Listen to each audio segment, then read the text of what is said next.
اللهم لبيك لبيك لا شريك لك لبيك إن الحمد والنعمة لك والملك. السلام عليكم ورحمة الله وبركاته. بسم الله إن الحمد لله نحمده ونستعينه ونؤمن به ونتوكل عليه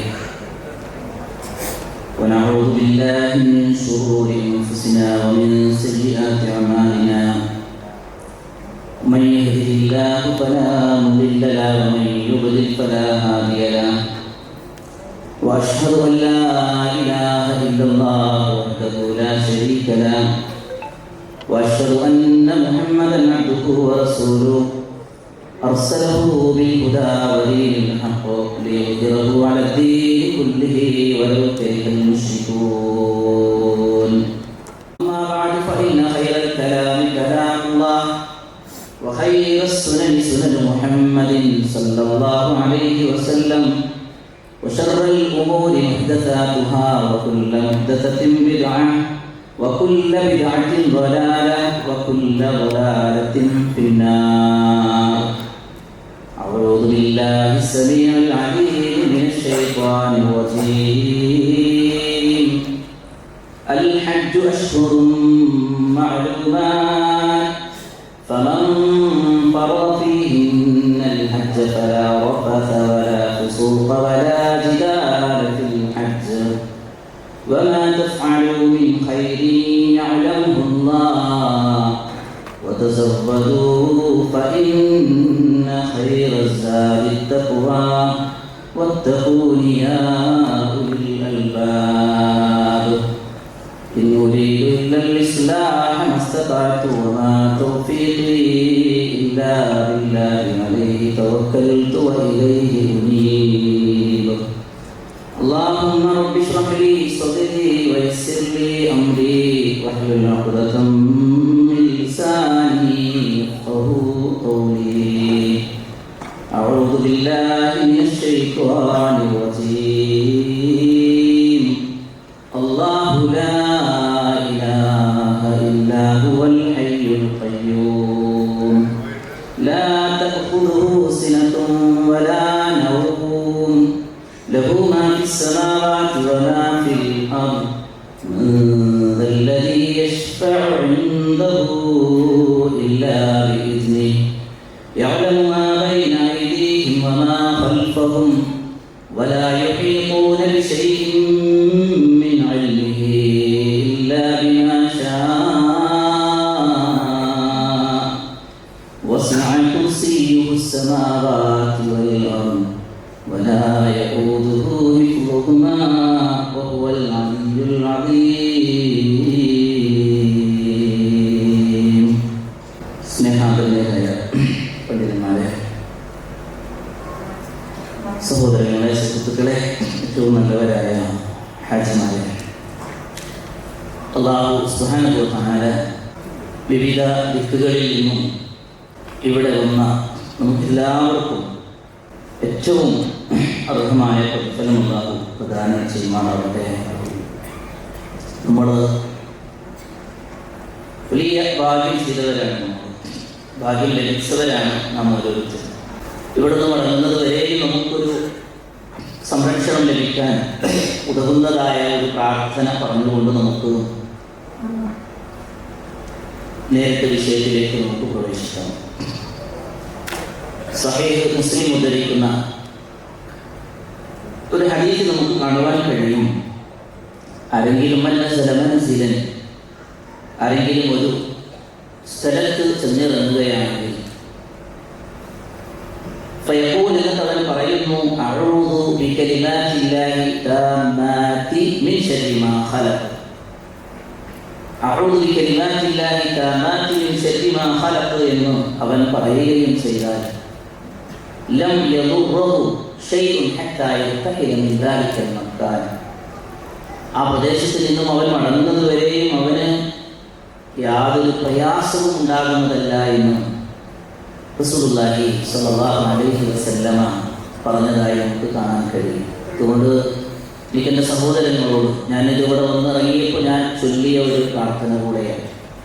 അങ്ങനെ ഒരുപാട് ആളുകൾ അത് ചൊല്ലിയിട്ടുണ്ടാകും. എന്നിരുന്നാലും മറവി അറിവില്ലായ്മയ്ക്ക് സ്വാഭാവികമാണ് എന്നുള്ളത് കൊണ്ട് ഇനി നമ്മൾ ക്ലാസ്സൊക്കെ കഴിഞ്ഞ് വീട്ടിലേക്ക് മടങ്ങുന്നത് വരെ നമുക്കൊരു സംരക്ഷണം ലഭിക്കാൻ സഹായകമാകുന്ന ഈ ഒരു പ്രാർത്ഥന ചൊല്ലി നമുക്ക് വിഷയത്തിലേക്ക് വരാം.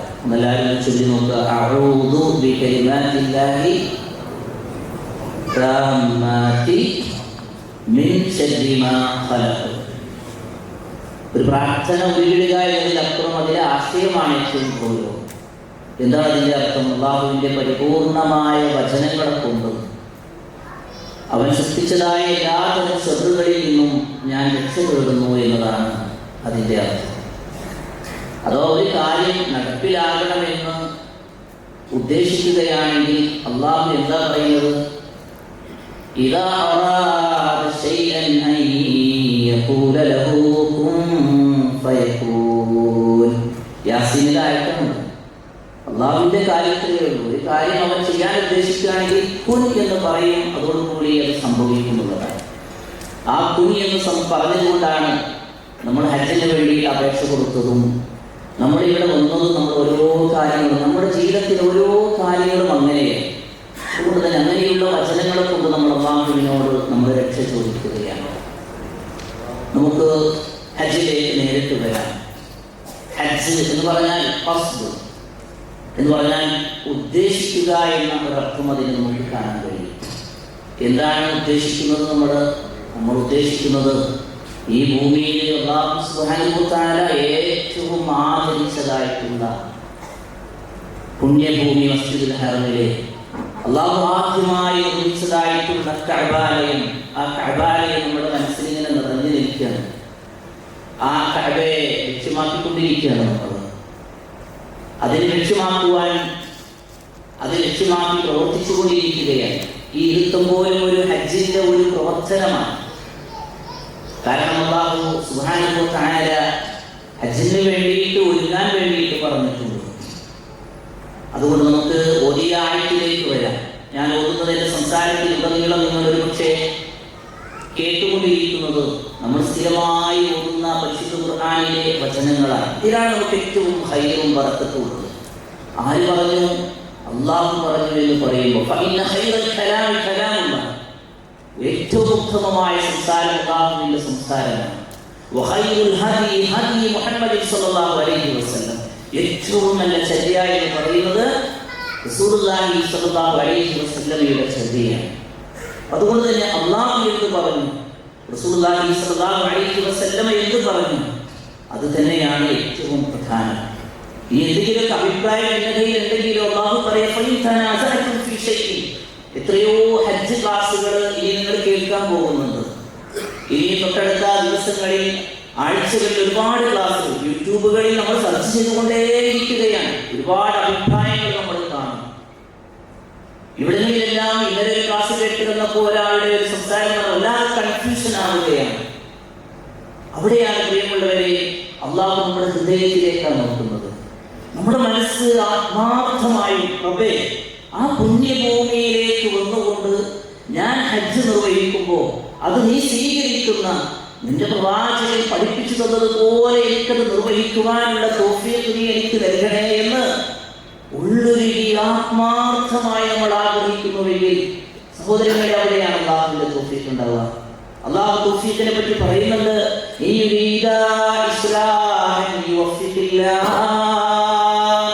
അവർ രണ്ടുപേരും നന്മ ഇസ്ലാമിനെ ഉദ്ദേശിക്കുകയാണെങ്കിൽ അല്ലാഹു തൗഫീഖ് നൽകുമെന്നുള്ളത്. അതുകൊണ്ട് ഹൃദയത്തിൽ നിറയെ ഈ ഒരു ഉദ്ദേശം അല്ലാഹ് തൃപ്തിപ്പെടണം.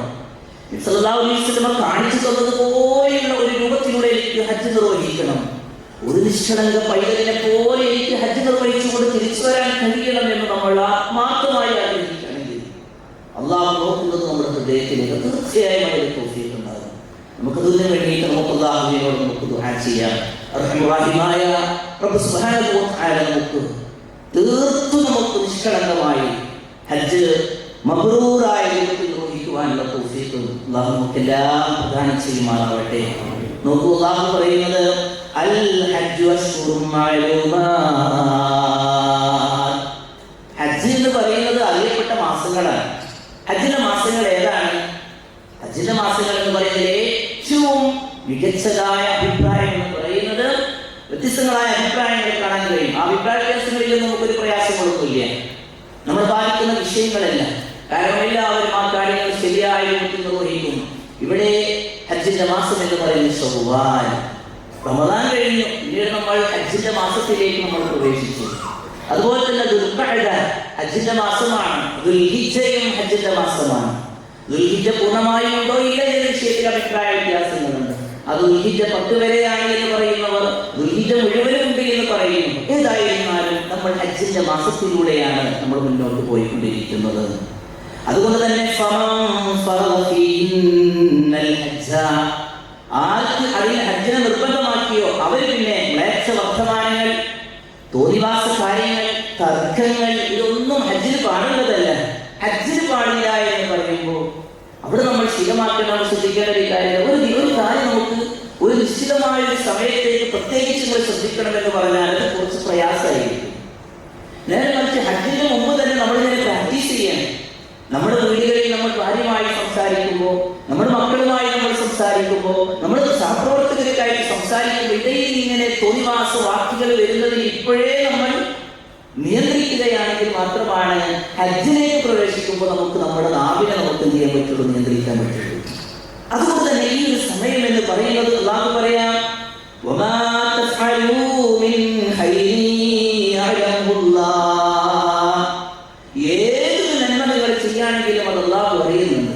അല്ലാഹു അറിയാതെ പോകുകയില്ല. നമ്മൾ ചെയ്യുന്ന നന്മ അതിന്റെ കണക്കെത്രയാ, അതിന്റെ സമയം എത്രയാ, എത്ര നീണ്ടു നിന്നിട്ടുണ്ട് എന്നുള്ള കാര്യങ്ങളൊക്കെ അല്ലാഹുവിന് അറിയുന്നത്. അതുകൊണ്ട് നിങ്ങൾ നിങ്ങൾ ഒരുക്കിക്കൊള്ളുക. സാദ് എന്ന് പറഞ്ഞാൽ എന്താ? യാത്രാ വിഭവങ്ങൾക്കാണ് സാദ് എന്ന് പറയാം. യാത്രക്ക് ആവശ്യമായിട്ടുള്ള കാര്യങ്ങൾ ഇവിടെ ടെക്നിക്കൽ ക്ലാസ്സുകളിൽ ഒരുപാട് വിഷയങ്ങൾ വിശദീകരിച്ചുകൊണ്ട് പറഞ്ഞു നമുക്ക് തന്നു. അതെന്താണ്? യാത്രക്ക് ആവശ്യമായിട്ടുള്ള വിഭവങ്ങളാണ്. കൊണ്ടുപോകുവാനുള്ള ഡ്രസ്സുകളെ പറ്റി പറഞ്ഞു, കൊണ്ടുപോകേണ്ടതായ ഭക്ഷണ രീതികളെ പറ്റി പറഞ്ഞു, നമ്മൾ ലഗേജിൽ ശ്രദ്ധിക്കേണ്ടതായ കാര്യങ്ങൾ പറഞ്ഞു. അതെല്ലാം എന്താണ്? ഈ യാത്രക്ക് ആവശ്യമായിട്ടുള്ള വിഭവങ്ങൾ അത് ശേഖരിക്കാൻ വേണ്ടി, എന്നെ ഒരുക്കുവാൻ വേണ്ടിയിട്ട് അല്ലാഹു സുബ്ഹാനഹു വ തആല പറയാം. എന്നിട്ട് പറയുന്നു, എന്താ പറയുന്നത്?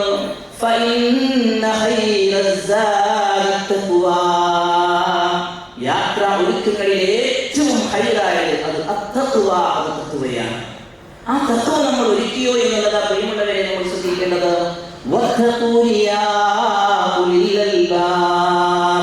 സൽബുദ്ധിയുള്ളവരായിട്ട് കാണുകളെ, നിങ്ങൾ എന്നെ ശ്രദ്ധിച്ചോളൂ.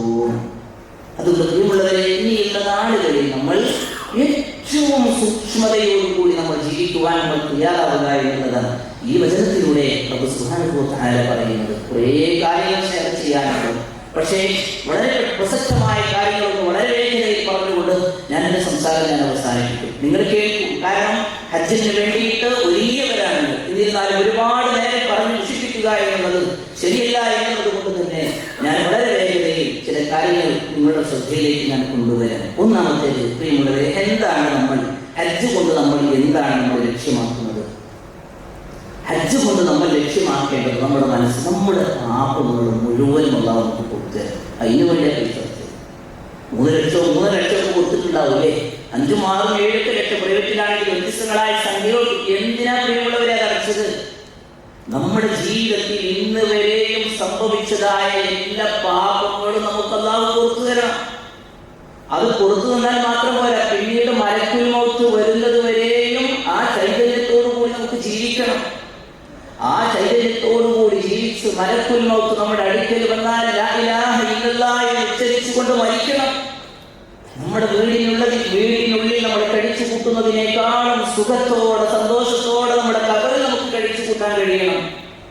നാളെ പരലോകത്ത് നമ്മുടെ വലത് കൈയിൽ കർമ്മരേഖ നമുക്ക് വാങ്ങാൻ കഴിയണം. ആ സ്വർഗത്തിലേക്ക് നമുക്ക് പ്രവേശിക്കാൻ കഴിയണം. പ്രായം എത്രയായി? മിക്ക ആളുകളും 40 പിന്നിട്ടവരായിട്ടുള്ള ആളുകളാണ്. യുവാക്കൾ വളരെ കുറവാണ് അതിന് വേണ്ടി വരുമ്പോൾ. ആ ഒരു ചിന്തയില്ല പലപ്പോഴും നമ്മൾ ഹജ്ജിന് വേണ്ടിയിട്ട് യാത്ര തിരിക്കാറുള്ളത്. പക്ഷെ അവിടെ എത്തുമെന്നുള്ളത് ഞങ്ങൾക്ക് ഉറപ്പാണുള്ളത്. ഹജ്ജിന് വേണ്ടി പണം അടച്ച എത്ര ആളുകൾ അവിടെ എത്തുന്നതിന് മുമ്പ് മരണപ്പെട്ടു പോയിട്ടുണ്ട്.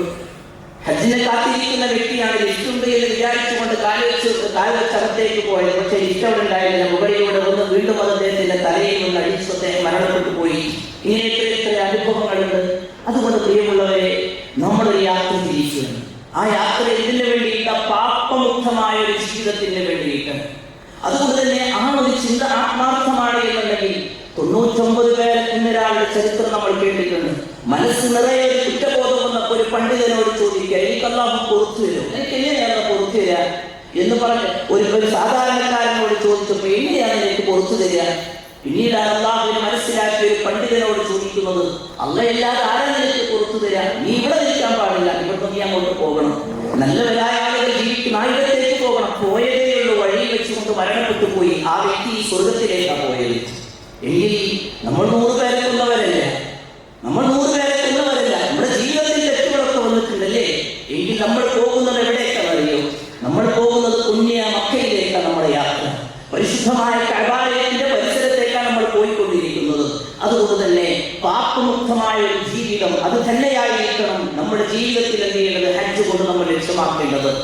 മഹാനായിട്ടുള്ള അംർ ഇബ്നുൽ ആസ് റളിയല്ലാഹു അൻഹു റസൂലുള്ളാഹി സ്വല്ലല്ലാഹു അലൈഹി വസല്ലമയുടെ അടുക്കൽ വന്നുകൊണ്ട് ഹജ്ജിന് വേണ്ടിയിട്ട് എന്ത് ചെയ്യാണ്?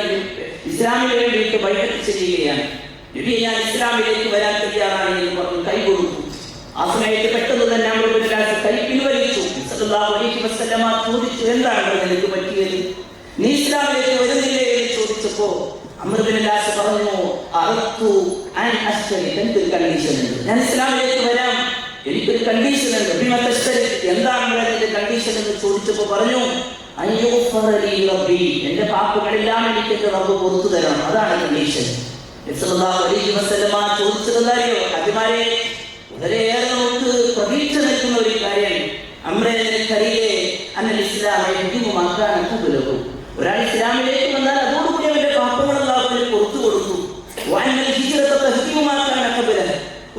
പുറപ്പെടുകയാണെങ്കിൽ അവന്റെ പാപങ്ങളെല്ലാം അല്ലാഹു പുറത്തു കൊടുക്കും.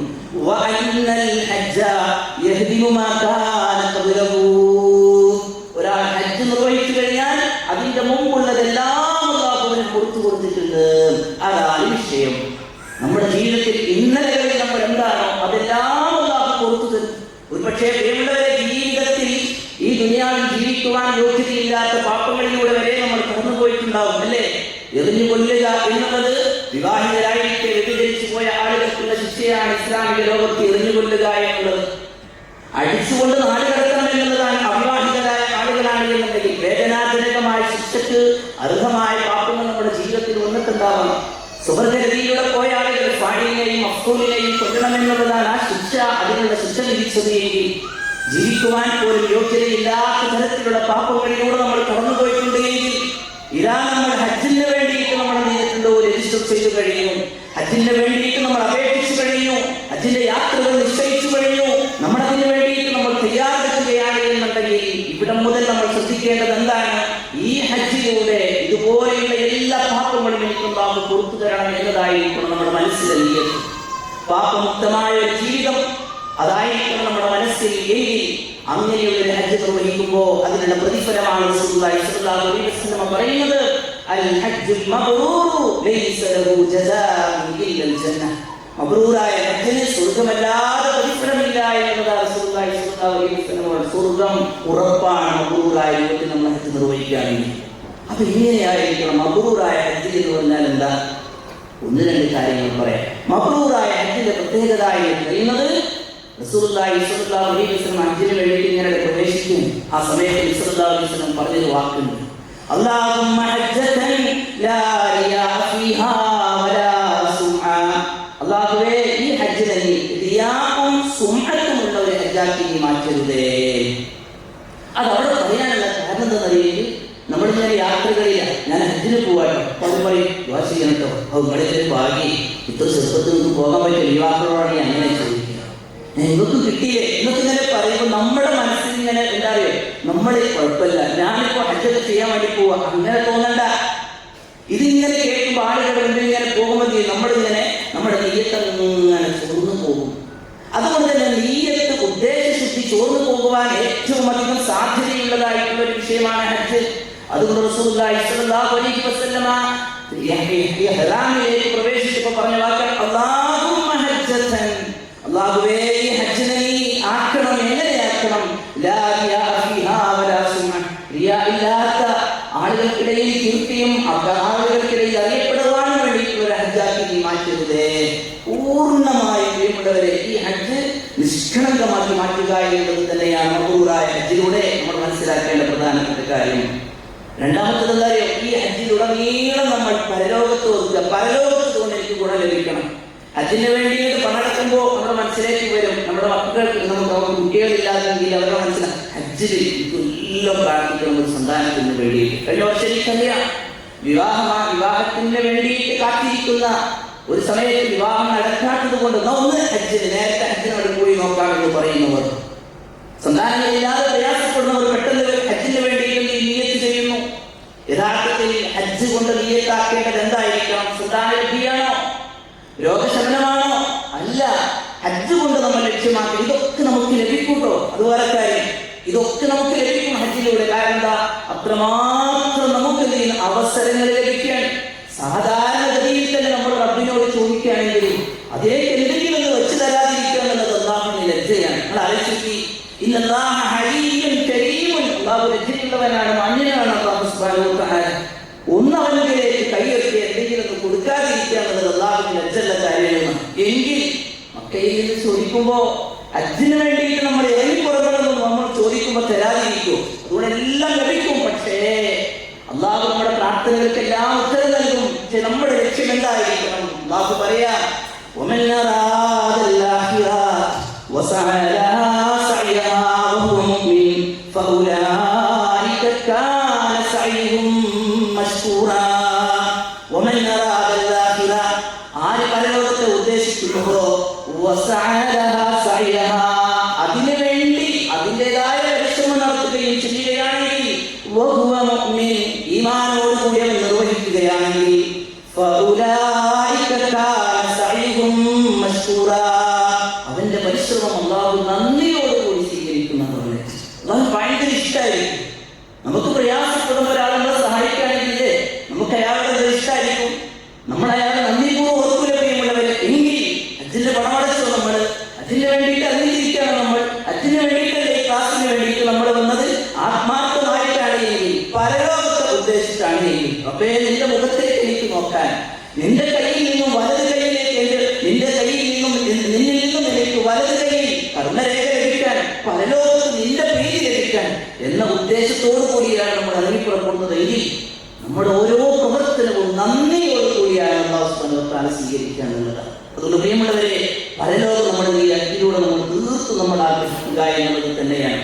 അതുപോലെ തന്നെ മറ്റൊന്ന് നമ്മൾ പശ്ചാത്തലിച്ച് മടങ്ങുക എന്നുള്ളതാണ്. ശൈഖ് ഇബ്നു ബാസ് റഹ്മത്തുള്ളാഹി അലൈഹി പോലുള്ള ആളുകളുടെ ഗ്രന്ഥങ്ങൾ പരിശോധിക്കുമ്പോൾ അതിന്റെ കാര്യം വിശദീകരിക്കുന്നതിന് മുമ്പ് പറയുന്ന കാര്യം അൽ മുബാദറത്തു ഇല തൗബത്തി നസൂഹ, നമ്മൾ നിഷ്കളങ്കമായി നമ്മൾ തൗബ ചെയ്യുക ഇപ്പോഴേ. കാരണം എന്താ? നമ്മുടെ എന്തുറപ്പാടുകൾ നമ്മൾ അവിടെ എത്തുമെന്നുള്ളത്. അതുകൊണ്ട് തന്നെ നമ്മൾ പശ്ചാത്തലിച്ച് മടങ്ങാം. ചെയ്തുകൊണ്ടിരിക്കുന്ന തെറ്റുകളുണ്ടെങ്കിൽ അതിൽ നിന്നും കുറ്റബോധം മനസ്സിലേക്ക് കൊണ്ടുവന്ന് ഇനി അത് ഞാൻ ചെയ്യുകയില്ല എന്ന് പ്രഖ്യാപിച്ച് പിന്നീട് അത് ചെയ്യാതിരിക്കുക എന്നുള്ളതാണ് തൗബത്തുൻ നസൂഹ എന്നതുകൊണ്ട് ഉദ്ദേശിക്കുന്നത്. വ്യക്തിഗതമാണ് എന്നുണ്ടെങ്കിൽ ചെന്ന് നമ്മൾ ഓരോരുത്തരുടെയും അടുക്കൽ ചെന്ന് എന്റെ അടുക്കൽ നിന്ന് ഇന്ന പ്രശ്നങ്ങൾക്ക് വന്നിട്ടുണ്ടാവും, കൊടുത്തു കേട്ടോ എന്ന് നമ്മൾ ആത്മാർത്ഥമായിട്ട് പറയാൻ.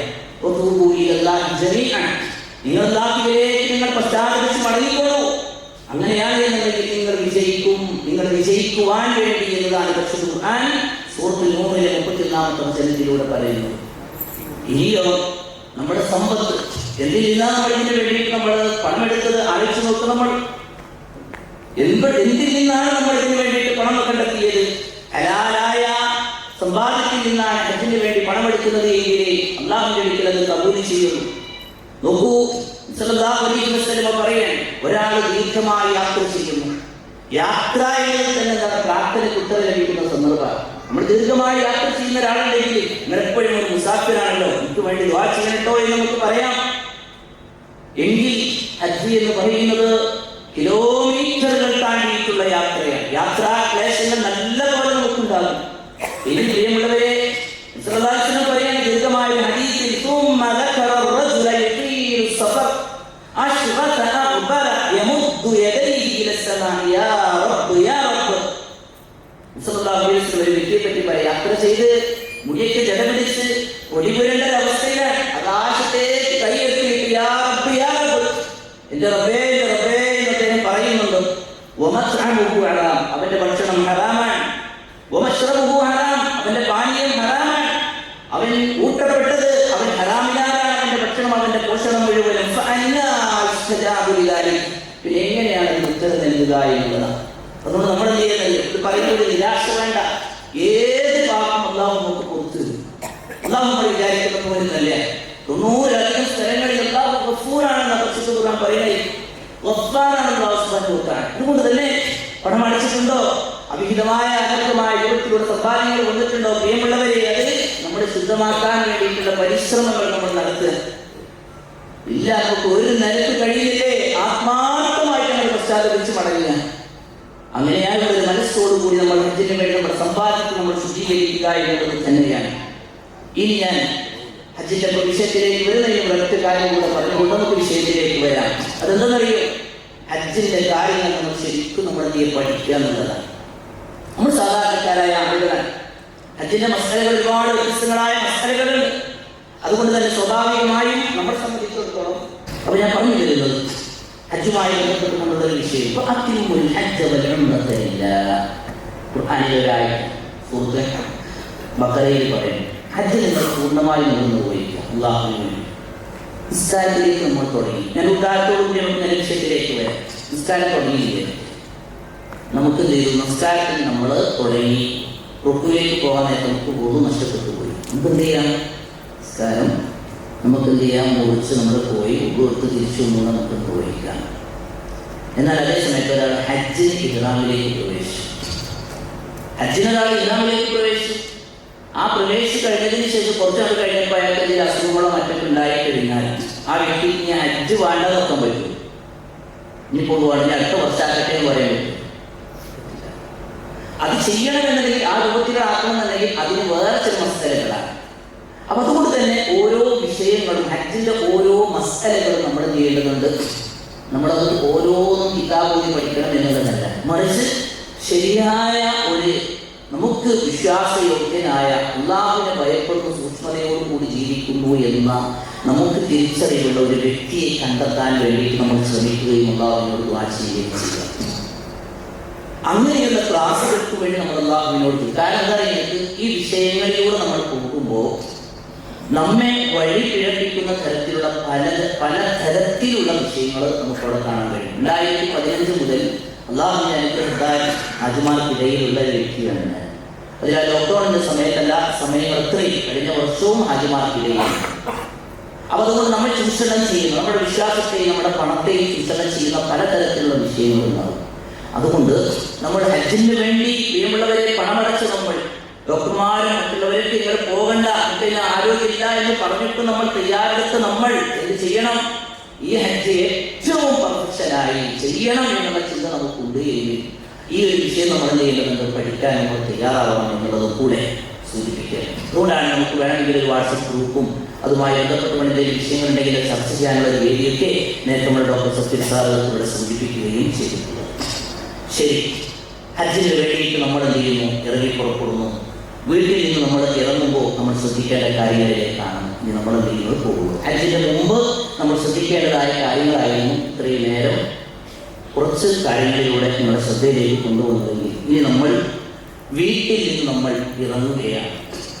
ആ സന്ദർഭത്തിൽ നമ്മൾ ശ്രദ്ധിക്കേണ്ടതായ കാര്യങ്ങൾ എന്തൊക്കെയാണ് എന്നുള്ളത് ഒന്ന് ശ്രദ്ധിക്കുക. അതിന് മുമ്പേ ഈ വിഷയം പറയുമ്പോൾ ഹജ്ജിന് 4 റുക്നുകളുണ്ട്, അതുപോലെ തന്നെ 7 വാജിബാത്തുകളുണ്ട്. റുക്ൻ എന്ന് പറയുമ്പോൾ അതുകൊണ്ട് ഉദ്ദേശിക്കും അത് ചെയ്തിട്ടില്ലെങ്കിൽ പ്രിയമുള്ളവരെ ഹജ്ജില്ല. അപ്പൊ അതുകൊണ്ട് ഞാൻ അങ്ങനെ തന്നെ പറഞ്ഞു. സാധാരണ അങ്ങനെ പറയാറില്ല, അതൊന്നും പറയേണ്ട ആവശ്യമില്ല എന്നാ പറയും. പക്ഷെ ഞാൻ മനസ്സിലാക്കുന്നത് എന്തായാലും ഈ 4 കാര്യങ്ങൾ നമ്മുടെ ജീവിത ഹജ്ജിൽ വന്നിട്ടില്ല എങ്കിൽ നമുക്ക് ഹജ്ജില്ല. 7 കാര്യങ്ങൾ വാജിബാത്തുകൾ എന്ന് പറയുന്ന കാര്യങ്ങൾ. ഈ 7 കാര്യങ്ങളിൽ ഏതെങ്കിലും ഒന്ന് നമുക്ക് നഷ്ടപ്പെട്ടു പോയാൽ നമുക്ക് എന്തുണ്ട്, അതിന് പ്രായശ്ചിത്തം ചെയ്തുകൊണ്ട് നമുക്ക് രക്ഷപ്പെടാൻ കഴിയും. അതിൽ നമുക്ക് കാണാൻ കഴിയും ഒരാടിനെ അറക്കുക, അതുപോലെ തന്നെ 10 ദിവസം നോമ്പെടുക്കുക.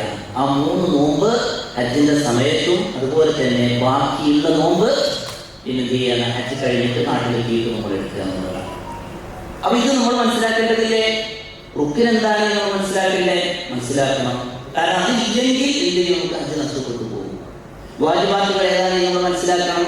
അതിൽ നഷ്ടപ്പെട്ടു പോയിട്ടുണ്ടെങ്കിൽ നമുക്ക് പരിഹാരം നമ്മൾ അറിയണം എന്നുള്ളതാണ്. അതുകൊണ്ട് തന്നെ ഞാൻ അതൊന്നും നെട്ടിപ്പറ്റി പറയുന്നില്ല. ഒന്നാമത്തേത് എന്താ പറയുക, നമ്മൾ ഇഹ്റാമിലേക്ക് പ്രവേശിക്കണം. ഇഹ്റാം നിർവഹിക്കുക എന്നുള്ളതാണ്. നമസ്കാരത്തിൽ നമ്മൾ എന്ത് ചെയ്യുന്നു? അല്ലാഹു അക്ബർ എന്ന് പറയുന്നത് പോലെ ഹജ്ജിന് വേണ്ടി നമ്മൾ ഇഹ്റാമിൽ പ്രവേശിക്കുന്നു. അല്ലാഹുമ്മ ഹജ്ജതൻ എന്ന് പറഞ്ഞുകൊണ്ട് നമ്മൾ ഇഹ്റാമിലേക്ക് നമ്മൾ പ്രവേശിക്കുക. ഇതിന്റെ സ്റ്റെപ്പ് നമ്മൾ ഓരോ പറയാം. രണ്ടാമത്തെ നമ്മൾ ചെയ്യുന്നു, അറഫയിൽ നമ്മൾ എന്ത് ചെയ്യാൻ ഇരിക്കുന്നത്? അറഫയിൽ നമ്മൾ കഴിച്ചിരിക്കുക. മൂന്നാമത്തേത് ഹജ്ജിന്റെ തവാഫ് ചെയ്യാനുള്ളതാണ്. ഹജ്ജിന്റെ തവാഫ്. നാലാമത്തേത് ഹജ്ജിന്റെ സഅയ്. ഒന്നുകൂടെ ഞാൻ പറയാം. ഒന്നാമത്തേത് എന്താണ് പറഞ്ഞേ? ഒന്നാമത്തേത് ഇഹ്റാമിൽ നമ്മൾ പ്രവേശിക്കുക. രണ്ടാമത്തേത് അറഫയിൽ നിൽക്കുക.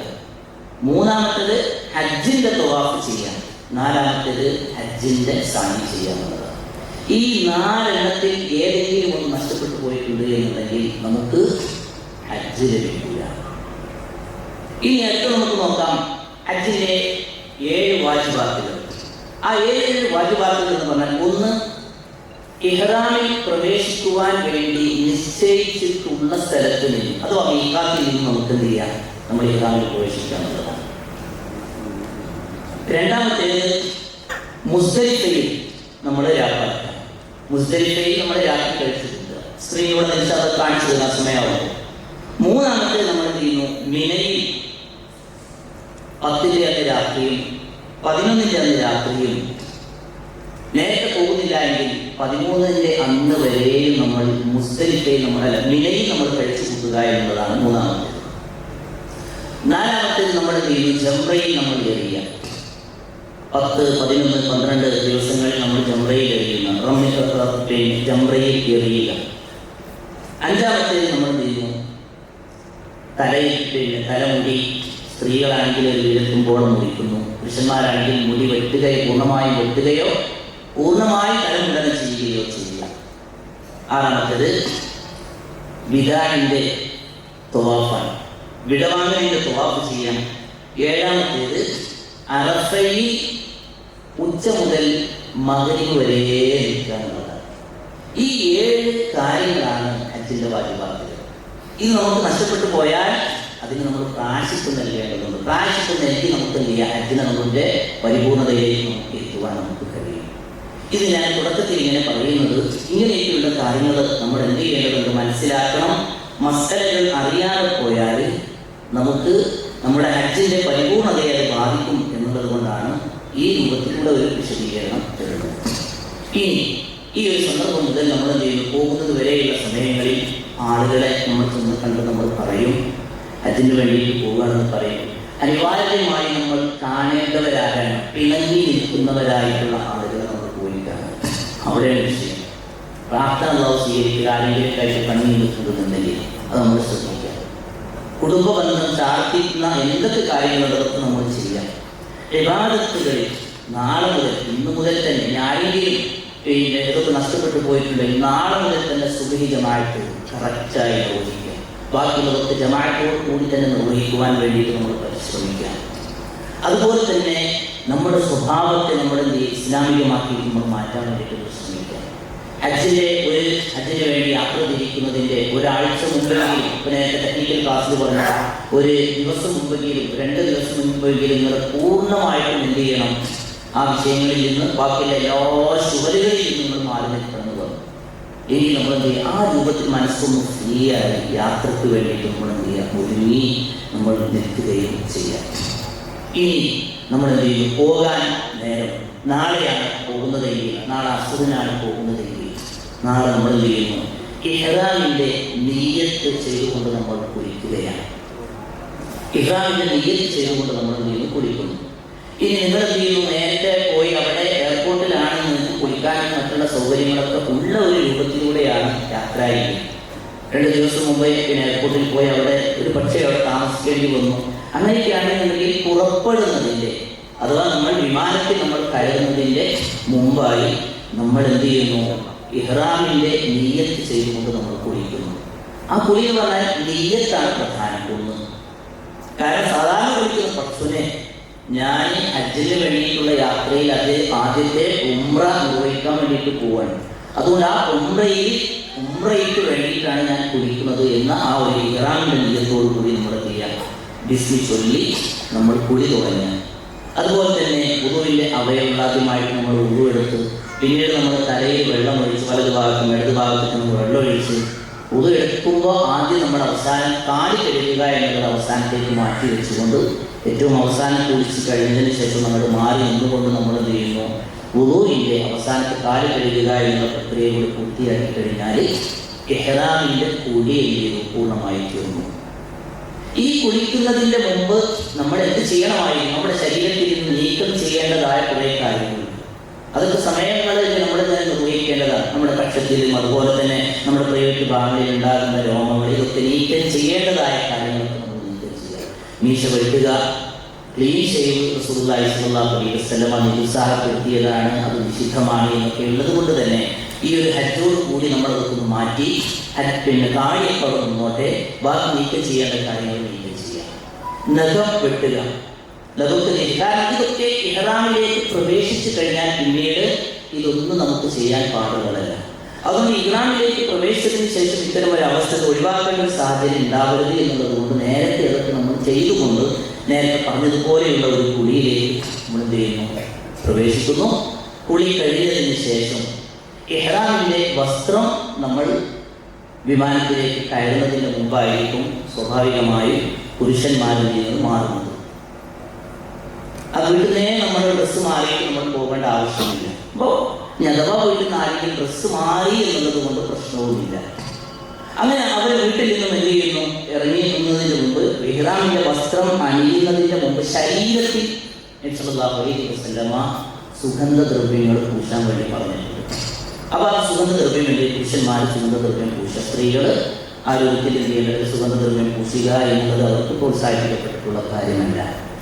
ഏതായിരുന്നാലും വൃത്തിയായി കുളിച്ച് ശരീരത്തെ നല്ലൊരവസ്ഥയിലാക്കിയതിനു ശേഷം ഇഹ്റാമിൻ്റെ വസ്ത്രം അണിയുമ്പോൾ ഒരു മരണപ്പെട്ട് പോകുമ്പോൾ നമ്മെ മറ്റുള്ളവർ കുളിപ്പിച്ച് നമുക്ക് മറ്റുള്ളവർ വസ്ത്രം അണിഞ്ഞല്ലേ ആ ഒരു ഇഹ്റാമിൻ്റെ വസ്ത്രം അണിയുമ്പോൾ നമ്മുടെ മയ്യത്തിനെ ഉപയോഗിക്കുന്ന ഒരു തുണി എന്നുള്ള ഒരു ചിന്തയോടെ നമ്മൾ എന്ത് ചെയ്യുക, ആ ഒരു കർമ്മത്തിലേക്ക് നമ്മൾ മുതിരുക.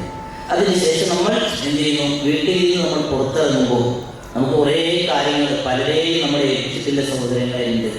വീട്ടിൽ മുതിർന്ന മക്കളെ ഏൽപ്പിച്ചിട്ടുണ്ടാകും കാര്യങ്ങളൊക്കെ. കടയിൽ നമ്മൾ പലതും ഏൽപ്പിച്ചിട്ടുണ്ട്, അവിടുന്ന് വാങ്ങിക്കൊള്ളേണ്ടി, ചിക്കൻ അവിടുന്ന് വാങ്ങിക്കൊള്ളേണ്ടി, മീൻ ഇവിടുന്ന് വാങ്ങിക്കൊള്ളേണ്ടതൊക്കെ പറഞ്ഞ് ഓരോരുത്തരെ ഏൽപ്പിച്ചിട്ടുണ്ടാവും ഇല്ലേ, എല്ലാം ഏൽപ്പിച്ചിട്ടുണ്ട്. പക്ഷേ ഒരു ഏൽപ്പിക്കൽ അവിടെ ഒരാൾ നടക്കുന്നുണ്ടെന്ന് പറയുന്നു. അതെന്താ, നമ്മൾ ഇറങ്ങുമ്പോൾ നമ്മുടെ ഹജ്ജിന് വേണ്ടിയിട്ട് നമ്മൾ ഇറങ്ങി പുറപ്പെടാണ്. അവിടെ നമ്മൾ റസൂലുള്ളാഹി സ്വല്ലല്ലാഹു അലൈഹി വസല്ലം നമുക്ക് കൃത്യമായി പകർന്നു ആരെ ഏൽപ്പിക്കണം, അല്ലാഹുവിനെ ഏൽപ്പിക്കാൻ വേണ്ടിയിട്ട്. വീട്ടിൽ നിന്ന് എപ്പോഴറിഞ്ഞാണെങ്കിൽ ഹജ്ജിന് മാത്രമല്ല, അവിടെ പ്രിയമുള്ളവരെ നമ്മൾ ഇന്ന് മുതൽ നമ്മൾ ശീലമാക്കേണ്ട കാര്യങ്ങളാണ്. വീട്ടിൽ നിന്ന് നമ്മൾ ഇറങ്ങുമ്പോൾ ബിസ്മില്ലാഹ് തവക്കൽതു അലല്ലാഹ് ലാ ഹൗല വലാ ഖുവത ഇല്ലാ ബില്ലാഹ് എന്ന് നമ്മൾ പറഞ്ഞുകൊണ്ടാണ് നമ്മൾ എന്ത് ചെയ്യുന്നത്, വീട്ടിൽ നിന്ന് നമ്മൾ ഇറങ്ങുന്നത്.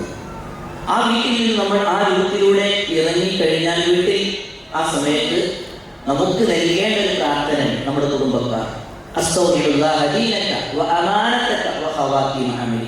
ഇവിടെ നേരത്തെ നിങ്ങൾക്ക് വിതരണം ചെയ്യാൻ പോകുന്ന പുസ്തകത്തിൽ ആ പ്രാർത്ഥന അങ്ങനെ ഭാര്യമാരോടത് പറയിപ്പിക്കണം. നിങ്ങൾക്ക് ആരൊക്കെ യാത്ര നൽകുന്നുണ്ടോ അവരൊക്കെ അത് പറയണം. നമ്മൾ തിരിച്ചു അങ്ങോട്ട് പറയാം എന്നും നമ്മളതിന് മറുപടിയും പറയാം. ഇങ്ങനെ നമ്മൾ ബിസ്മില്ലാഹി തവക്കൽതു അലല്ലാഹ് എന്ന് പറഞ്ഞ് നമ്മൾ പുറത്തേക്ക് ഇറങ്ങുമ്പോൾ ഇത് കേൾക്കുന്ന മലക്കുകൾ പറയുന്നുണ്ട്, ഹുദീത നീ സന്മാർഗം പ്രാപിച്ചിട്ടുണ്ടെന്ന് പറയുന്നു. പറഞ്ഞത് നീ സന്മാർഗത്തിലാണ്, വിവരിക്കണ്ട. ബുഖീത വന്നേക്കാൻ സാധ്യതയുള്ള എല്ലാത്തരം ചെറുതുകളിൽ നിന്ന് സംരക്ഷണം ലഭിച്ചിട്ടുണ്ട് എന്ന് പറയുന്നു. മാത്രമല്ല ശൈത്താന്മാർ പരസ്പരം അങ്ങോട്ടും ഇങ്ങോട്ടും പരിഞ്ഞ് നോക്കിയിട്ട് കാര്യം ഇവനെ നോക്കിയിട്ട് കാര്യമൊക്കെ ഒന്ന് പറയുന്നു. അത്രയും പ്രാധാന്യം ഉണ്ടാക്കാം. അത് കഴിഞ്ഞാൽ പിന്നീട് നമ്മൾ എന്ത് ചെയ്യുന്നു, വാഹനത്തിലേക്ക് നമ്മൾ കയറുമ്പോൾ ആ വാഹനത്തിലേക്ക് കയറുമ്പോൾ നമ്മൾ നിർവഹിക്കേണ്ട പ്രാർത്ഥനകളൊക്കെ കൃത്യമായി നമ്മുടെ പുസ്തകത്തിൽ എന്ത് ചെയ്തിട്ടുണ്ട്, വിശദീകരിച്ചിട്ടുണ്ട്. അതിൽ നമ്മൾ ചെയ്യേണ്ട പ്രാർത്ഥനകളും നമ്മൾ ആ വാഹനത്തിലേക്ക് കയറുമ്പോൾ നമ്മൾ നിർവഹിക്കുന്ന പ്രാർത്ഥന ഏതാണ്? അതിലൊന്ന് സുബ്ഹാനല്ലദീ സഖറ ലനാ ഹാദാ വമാ കുന്നാ ലഹു മുഖ്രിനീൻ എന്നുള്ള പ്രാർത്ഥനയാണ്. ആ പ്രാർത്ഥന നമുക്കറിയാം. പിന്നീട് നമ്മൾ വാഹനത്തിലേക്ക് കയറുമ്പോൾ ബിസ്മില്ലാഹ് അല്ലാഹു അക്ബർ അല്ലാഹു അക്ബർ അല്ലാഹു അക്ബർ അറിയാവുന്നതുകൊണ്ടൊന്ന് ഞാൻ വിശദീകരിക്കുന്നു. അതിലൊരു പ്രാർത്ഥനയുണ്ട്. اللهم إنا نسألك في سفرنا هذا البر والتقوى ومن العمل ما ترضى اللهم هون علينا سفرنا هذا واطوِ عنا بعده اللهم أنت صاحب في السفر والخليفة في الأمة. യാത്രയിൽ ഉടനീളം നമ്മുടെ മനസ്സിലുണ്ടാവേണ്ട ഒരു കാര്യം, അല്ലാഹുവേ ഈ യാത്രയിൽ ഞാൻ നിന്നോട് പുണ്യത്തെ ചോദിക്കുന്നു, ഈ യാത്രയിൽ ഞാൻ നിന്നോട് തഖ്വയെ ചോദിക്കുന്നു, നീ തൃപ്തിപ്പെടുന്നതായ പ്രവർത്തനം ഞാൻ നിന്നോട് ചോദിക്കുന്നു.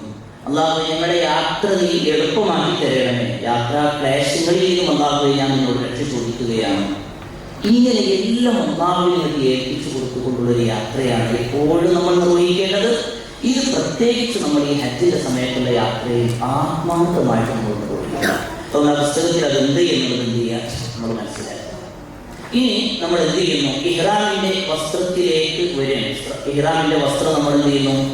പിന്നെ ഫ്ലൈറ്റ് നമ്മൾ വണ്ടി എയർപോർട്ടിൽ ഇറങ്ങി എയർപോർട്ടിൽ നിന്നാണ് നമ്മൾ ഇഹ്റാമിന്റെ വസ്ത്രം നമ്മൾ മാറുന്നതെങ്കിൽ പുരുഷന്മാരെ സംബന്ധിച്ചിടത്തോളം ഇഹ്റാമിന്റെ ഡ്രസ്സ് അവർക്ക് പുതുക്കാനൊരു ഉംറയുടെ ഹജ്ജിനുള്ള ഇഹ്റാമിന്റെ ഒരു വസ്ത്രവും പുതുക്കാനൊരു വസ്ത്രം, അത് തുന്നിയതായിട്ടുള്ള വസ്ത്രങ്ങൾ അവർ അണിയാൻ പാടില്ല.